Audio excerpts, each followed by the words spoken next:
هل مشاهدة الأفلام الإباحية في ليل رمضان تفسد الصيام؟ وما هو حكمها الشرعي الإسلامي؟ تابعوا معنا الفيديو للأخير لتعرفون الجواب. ولكن قبل كل شيء اضغطوا على زر لايك واشتركوا في القناة لتصلكم كل الفيديوهات الجديدة مثل هذه. ولنبدأ الآن على بركة الله.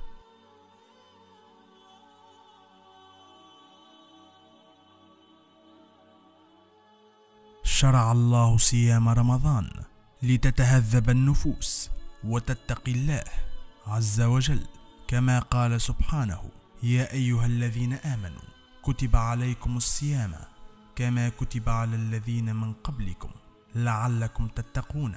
لا ريب بأن مشاهدة الأفلام الإباحية من أشد المحرمات في رمضان وفي غيره ليلا أو نهارا، ولكنها في رمضان أشد حرمة، لأن صاحبها ينتهك حرمة هذا الشهر الكريم ويضاد الله عز وجل في مقصوده من شرعية الصيام، ولا يستجيب للنداء الكريم الذي وكل الله من ينادي به على العباد، وأوحى لرسوله صلى الله عليه وسلم ليخبرنا به، ففعل صلى الله عليه وسلم. فعن أبي هريرة قال: قال رسول الله صلى الله عليه وسلم: إذا كان أول ليلة من شهر رمضان صفدت الشياطين ومردت الجنة وغلقت أبواب النار فلم يفتح منها باب، وفتحت أبواب الجنة فلم يغلق منها باب، وينادي مناد: يا باغي الخير أقبل ويا باغي الشر أقصر، ولله عتقاء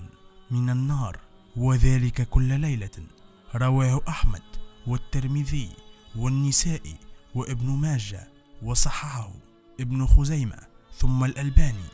ولا شك أن من يشاهد هذه الأفلام يتأثر صومه، وإن كان يشاهدها ليلا، وإن كان مقصودك بتأثر الصوم بطلانه فنقول: لا يبطل الصوم بمشاهدة هذه الأفلام.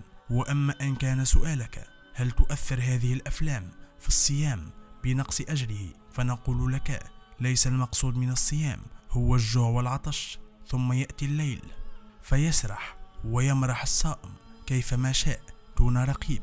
وقد قال رسول الله صلى الله عليه وسلم: من لم يدع قول الزور والعمل به فليس له حاجة في أن يدع طعامه وشرابه. رواه البخاري.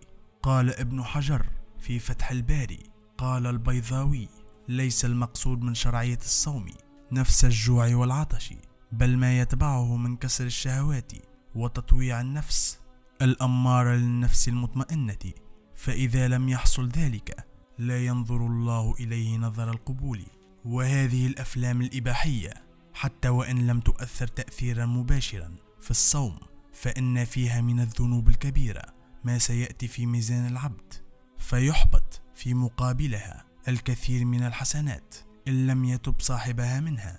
وكذلك في الغالب على من يشاهد هذه الأفلام قلة التقوى، مما يجعله يطلق النظر للنساء في نهار رمضان، وقد تشتد شهوته فيقع في بعض المحرمات كالاستمناء، وهو ما يبطل الصوم في قول جماهير العلماء، بل قد يجامع زوجته نهارا فيرتكب إثما عظيما مع وجوب الكفارة عليه وعليها إن كانت مطاوعة له.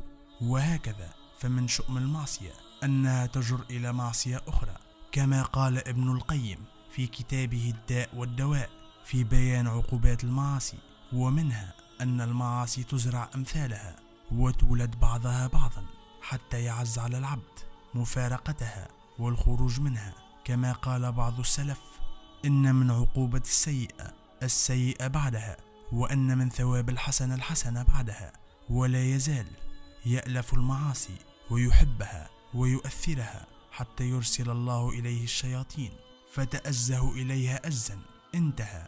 ويجب على من يشاهد هذه الأفلام أن يمتنع عن ذلك في رمضان وغيره، وأن يتوب إلى الله ويستغفره، وهو سبحانه يقبل توبة العبد مهما أسرف على نفسه، بل ويبدل سيئاته حسنات، كما قال سبحانه: إلا من تاب وآمن وعمل عملا صالحا فأولئك يبدل الله سيئاتهم حسنات وكان الله غفورا رحيما.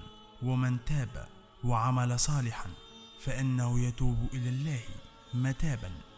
هنا نكون قد وصلنا إلى آخر الفيديو، أرجو أن يكون قد نال إعجابكم واستفدتم منه.